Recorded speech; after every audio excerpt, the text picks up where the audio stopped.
اسلام ہے، مسلمان دھیرے دھیرے ختم ہو رہے ہیں۔ اسلام ہے، مسلمان دھیرے دھیرے ختم ہو رہے ہیں، ماننے والے دھیرے دھیرے ختم ہو رہے ہیں۔ کیوں؟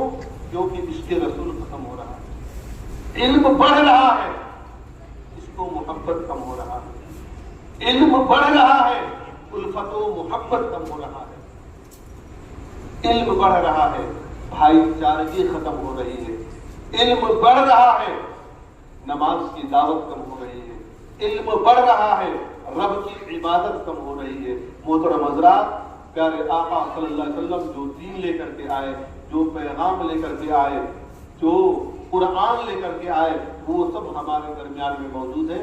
اس کے اوپر اطاعت و فرما برداری نہیں ہوئی، بالکل نہیں۔ اس کی وجہ کیا ہے؟ اس کی وجہ یہی ہے کہ ہم نے پیارے آقا صلی اللہ تعالی علیہ وآلہ وسلم کی پکار پر جانا چھوڑ دیا۔ رسول اللہ کی پکار پر ہم نے لبیک کہنا چھوڑ دیا، اور جب ہم نے لبیک کہنا چھوڑ دیا تو ہمارے سروں پر ٹوپیاں دکھتی ہیں، چہرے پر داڑھیاں دکھتی ہیں، ایمان اور ولولے ایمان، ایمان اور جذبہ ایمان یہ نہیں۔ دین کے فروغ کے لیے آقا صلی اللہ تعالی علیہ وآلہ وسلم کا عشق لوگوں کے سینوں میں پیدا کرنے کے لیے، پیارے آقا صلی اللہ علیہ وسلم کی تعلیمات کو گھر گھر تک لوگوں تک پہنچانے کے لیے آج ہم کیا کر رہے ہیں؟ دین لوگوں تک پہنچانے کے لیے، گھروں تک پہنچانے کے لیے، پیارے آقا صلی اللہ علیہ وسلم کی تعلیمات لوگوں تک پہنچانے کے لیے ہم کیا کر رہے ہیں؟ کیا ہمارے اوپر کچھ فرائض نہیں؟ قرآن کریم کی ایک آیت ہے جس کو میں اکثر نماز میں بھی پڑھتا ہوں، آپ نے سنا ہوگا، التائبون العابدون الحامدون السائحون الراکعون الساجدون الآمرون بالمعروف والناہون عن المنکر والحافظون لحدود اللہ وبشر المؤمنین۔ ہم نے کلمہ پڑھ لیا اور اپنے آپ کو ہم نے جنت کا مستحق قرار دے دیا۔ جنت کی خوشخبری کس کے لیے ہے؟ جنت کی خوشخبری کس کے لیے ہے؟ اللہ کے پیارے رسول صلی اللہ علیہ وسلم نے اللہ کے حکم سے جنت کی خوشخبری کس کو سنائی ہے؟ التائبون، جو توبہ کرنے والے ہیں، العابدون، جو روزہ رکھنے والے ہیں، الراکعون، جو رکوع کرنے والے ہیں، الساجدون، جو سجدہ کرنے والے ہیں۔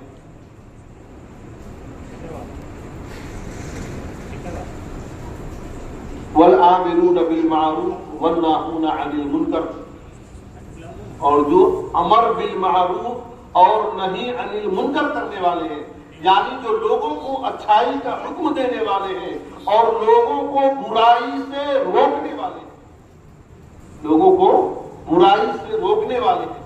آج ہم نے یہ سمجھا ہے کہ پیارے آقا صلی اللہ علیہ وسلم نے کس کے بھی بارے میں آپ نے جنت کی خوشخبری اور جنت کی بشارت سنائی، ہم اس میں شامل ہیں۔ قرآن میں اللہ کیا فرما رہا ہے کہ آپ خوشخبری سنا دیجئے، جنت کی بشارت دے دیجئے، کس کو؟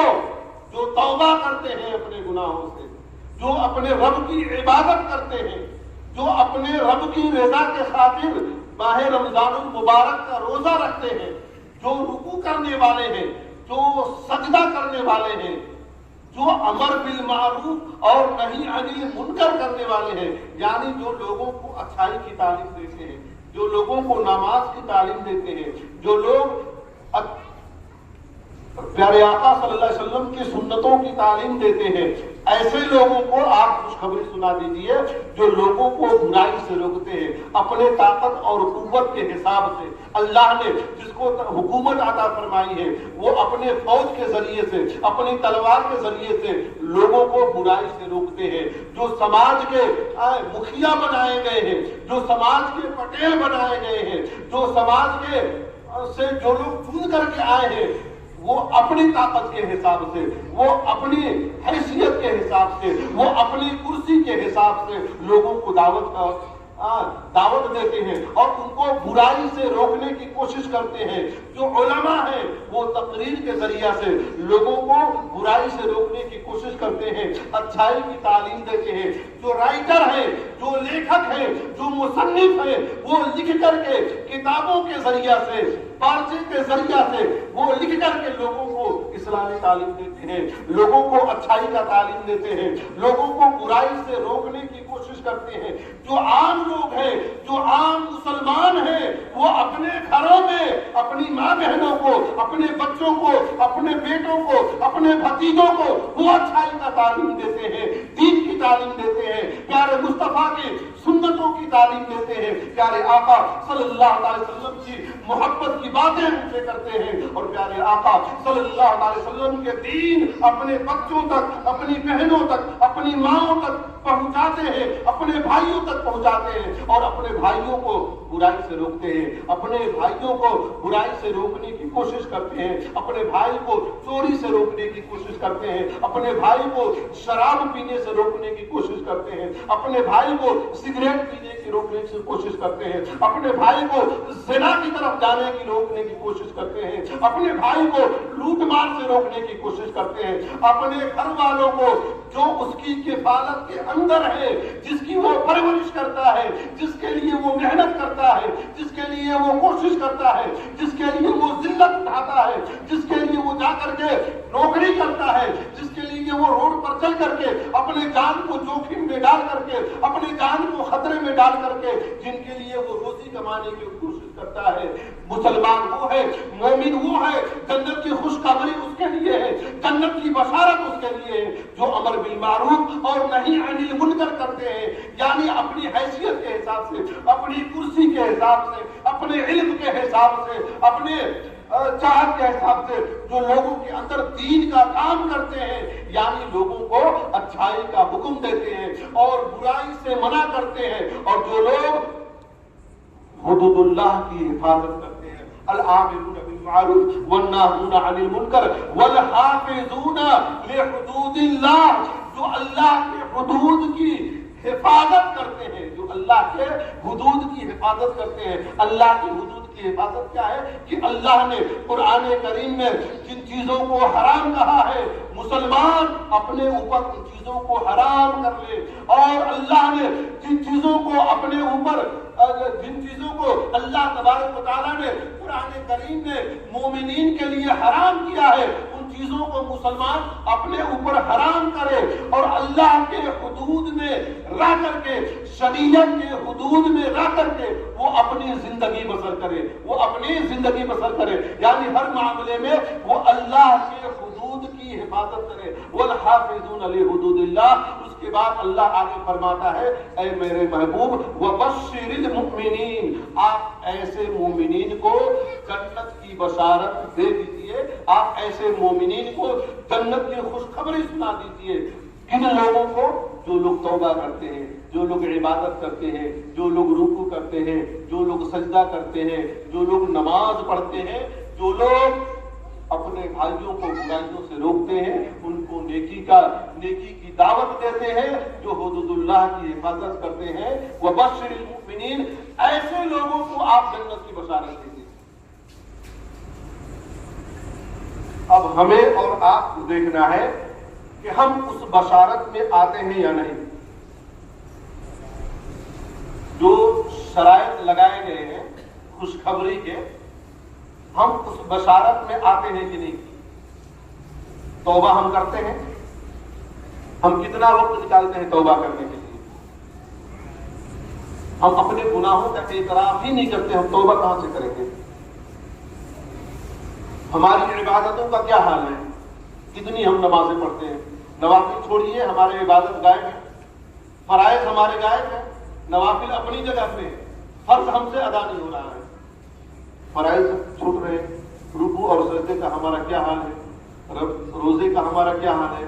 ماہ رمضان المبارک کا روزہ تک ہم سے چھوٹ رہا ہے، ہم نہیں رکھ پا رہے، اور دین کی طرف اور امر بالمعروف اور نہی عن المنکر تو بالکل اس میں ہمارا معاملہ ہی خراب ہے۔ اس میں ہمارا بالکل معاملہ ہی خراب ہے. برائی سے ہم کو کوئی روکے یہ ہمیں برداشت نہیں, ہمیں نہیں, ہمارے پورے گھر والوں کو برداشت نہیں ہے. کسی کے بچے کو آپ گناہ کرتے ہوئے دیکھیے اور اس کو اپنی طاقت کے حساب سے روکنے کی کوشش کیجیے, پورا خاندان برداشت نہیں کرے گا. برداشت کرتا ہے؟ پورا خاندان آپ سے لڑنے کے لیے چلا آئے گا. اور اوپر سے ہم کیا کہتے ہیں کہ ہم آقا صلی اللہ علیہ وسلم کے امتی اور غلام ہیں. برائیوں کو ہم فروغ دے رہے ہیں, ہماری وجہ سے برائیاں پھیل رہی ہیں, ہماری وجہ سے برائیاں جڑ بنا رہی ہے. کسی بھی قسم کی برائی سے, چاہے اس کا تعلق کسی ایک فرد سے ہو, چاہے اس کا تعلق پورے سماج اور معاشرے سے ہو. پیارے آقا صلی اللہ علیہ وسلم کی بعثت کا مقصد کیا ہے؟ پیارے آقا صلی اللہ علیہ وسلم کی ظہور کا مقصد کیا ہے؟ پیارے آقا صلی اللہ علیہ وسلم کی آمد کا مقصد کیا ہے؟ پیارے آقا صلی اللہ علیہ وسلم کی ولادت کا مقصد کیا ہے؟ کہ پوری دنیا کے اندر امن اور شانتی پیدا ہو جائے, لوگ برائیوں کے دلدل سے نکل کر کے, گناہوں کے دلدل سے نکل کر کے, برے رسومات کے دلدل سے نکل کر کے امن و سکون کی زندگی بسر کرے. ایک مسلمان کے دل میں ایک مسلمان کا خوف نہ ہو, ایک مسلمان کے دل میں ایک مسلمان کے لیے نفرت نہ ہو, ایک مسلمان کے دل میں ایک مسلمان کے لیے عداوت نہ ہو, ایک مسلمان کے دل میں ایک مسلمان کے لیے کسی بھی قسم کا کوئی برائی نہ ہو. پیارے آقا صلی اللہ علیہ وسلم کی آمد کا اور آپ صلی اللہ علیہ وسلم کی بعثت کا مقصد یہ ہے. کیا ہم اس مقصد پر کھڑے اتر رہے ہیں؟ کیا ہم اس کو پورا کر رہے ہیں؟ کیا میلاد النبی صلی اللہ تعالی علیہ وآلہ وسلم سے ہمیں اور آپ کو جتنا فیض یاب ہونا چاہیے, کیا ہم اتنا فیض یاب ہو رہے ہیں؟ ذرا ہم غور کریں. صرف اچھلنے کودنے لائٹنگ سے عید میلاد النبی نہیں ہوتا ہے. اچھلنے کودنے کا نام عید میلاد النبی ہوتا تو سب لوگ اچھل کود کر رہے ہیں. ڈی جے بجانے سے عید میلاد النبی کا مقصد پورا نہیں ہوگا. اور اس کے اوپر تو میرے کو تھوڑی بہت گفتگو کر دیتی ہے. خصوصیت کے ساتھ رسول اللہ صلی اللہ علیہ وسلم کے عید کے تعلق سے جو ہم جلوس نکالتے ہیں, اس جلوس کے تعلق سے اینڈ میں آخر میں اس کے اوپر 1-2 منٹ گفتگو کروں گا. میں یہ کہہ رہا تھا کہ بشارت کس کے لیے, خوشخبری کس کے لیے ہے, اور یہ ساری چیزیں ہمارے اندر پیدا کیوں نہیں ہو رہی ہے؟ اتنی تقریریں سننے کے باوجود, اتنا کچھ جاننے کے باوجود, اتنے مجلسوں میں, اتنے محافلوں میں شرکت کے باوجود, اتنے سارے علماء کی صحبت اختیار کرنے کے باوجود, دین رسول اللہ کا دین, قرآن کے احکام, رسول کی شریعت ہم تک اور ہمارے گھروں تک کیوں نہیں پہنچ رہی ہے؟ اس کی وجہ صرف ایک ہے کہ ہم نے رسول اللہ کی پکار پر چلنا چاہیے. ہم نے رسول اللہ کی پکار پر لبیک نہیں کہتے, جس کی وجہ سے دین ہم تک اور ہمارے گھروں تک نہیں پہنچ رہا. تہوار پہنچ رہا ہے, عید منانا ہے, یہ ہم کو معلوم ہے. عید کا مقصد کیا ہے, اس سے ہم کس طرح سے فیضیاب ہو سکتے ہیں, رسول کی آمد کا مقصد کیا ہے, رسول کی بعثت کا مقصد کیا ہے, رسول کی ولادت کا مقصد کیا ہے, عید میلاد النبی صلی اللہ تعالی علیہ وسلم سے ہم کس طرح سے فیضیاب ہو سکتے ہیں, پوری دنیا کس طرح سے فیضیاب ہوئی, ہم اس کے اوپر غور و فکر نہیں کرتے. بس عید میلاد آ گیا, ہمیں نیاز بنانا ہے, ہمیں مٹھائیاں باندھنی ہے, ہمیں 2 گھنٹہ اچھل کود کرنا ہے, اس کے بعد پھر ختم, معاملہ ختم ہو گیا. اب سال بھر کے بعد نبی کا نام لیں گے, اب سال بھر کے بعد نبی پر درود و سلام پڑھیں گے, اب سال بھر کے بعد ہم رسول کا ذکر کریں گے, اب ہم سال بھر کے بعد رسول کا چرچا کریں گے. پیارے آقا صلی اللہ علیہ وسلم کی آمد کا مقصد یہ ہے, آقا صلی اللہ علیہ وسلم کی بعثت کا, آپ کی ظہور کا مقصد یہ ہے کہ ہر مومن, ہر مسلمان, ہر انسان بن جائے اور پیارے آقا صلی اللہ علیہ وسلم کی شریعت مطہرہ کی پابندی کر کے اللہ رب العزت کی بارگاہ میں مقبول ہو جائے. ہم کو ذلت سے، ہم کو گمراہی سے، ہم کو سیئات سے، ہم کو بدعات سے، برے رسم و رواج سے پیارے آقا صلی اللہ علیہ وسلم آزاد کرا رہے ہیں۔ تو کیا ہم آزاد ہو گئے؟ اب دھیرے دھیرے آزاد ہوئے لوگ، پھر اب دھیرے دھیرے ہم پھر اسی جہالت کی طرف جا رہے ہیں، اور تب تک ہم چلتے رہیں گے اس راستے پر جب تک ہم رسول اللہ صلی اللہ علیہ وسلم کی پکار پر لبیک نہیں کہیں گے، رسول اللہ صلی اللہ علیہ وسلم کی آواز پر جب تک ہمارا لبیک پختہ انداز میں نہیں ہوگا، تب تک ہم رسول اللہ صلی اللہ علیہ وسلم کے میلاد سے پوری طرح سے ہم فیضیاب نہیں۔ ہمیں اپنا دین بچانے کے لیے،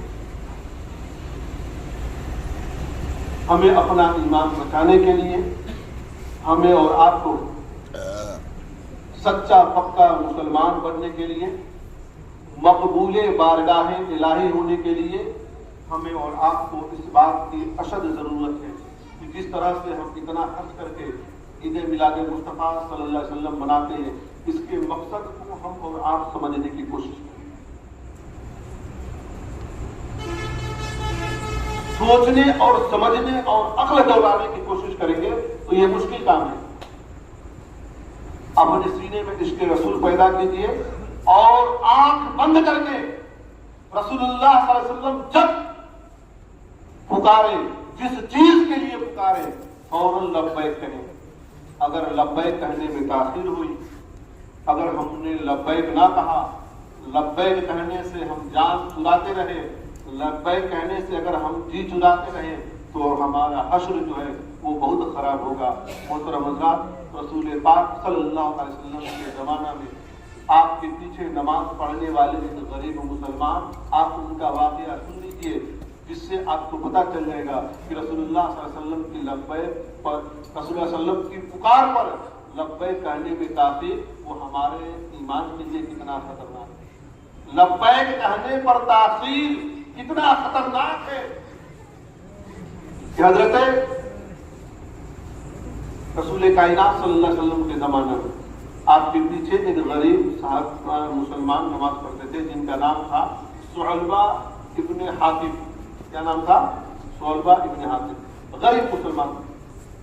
مسجد نبوی میں رسول اللہ صلی اللہ علیہ وسلم کے پیچھے آپ نماز ادا کرتے تھے۔ ان کی عادت کیا تھی کہ فجر کی نماز پڑھ کر کے یا کوئی بھی پنج وقتہ نماز پڑھ کر کے سب سے پہلے مسجد سے بہت تیزی کے ساتھ نکل جاتے تھے، نماز پڑھ کر کے بہت تیزی سے نکل جاتے تھے۔ رسول اللہ صلی اللہ علیہ وسلم نے اس بات کو نوٹ کیا کہ ثعلبہ بہت تیز نماز جب ہو جاتی ہے تو بہت تیزی کے ساتھ گھر کی طرف روانہ ہو جاتے ہیں، گھر چلے جاتے ہیں۔ تو آپ نے بلایا، کہا کہ ثعلبہ کیا بات ہے؟ میں دیکھتا ہوں کہ تم نماز پڑھتے ہو، نماز پڑھنے کے بعد جلدی سے گھر کی طرف چلے جاتے ہو، نماز پڑھ کر کے مسجد سے تیزی سے بھاگنا یہ منافقین کی علامت ہے، اس کی یہ مومن کی علامت نہیں ہے۔ تیزی سے بھاگنا کا مطلب سمجھ رہے ہو نا؟ کبھی ضرورت ہے، کچھ چھوڑ کے آئے ہیں، کچھ نقصان کا ڈر ہے، یہ اپنی جگہ پہ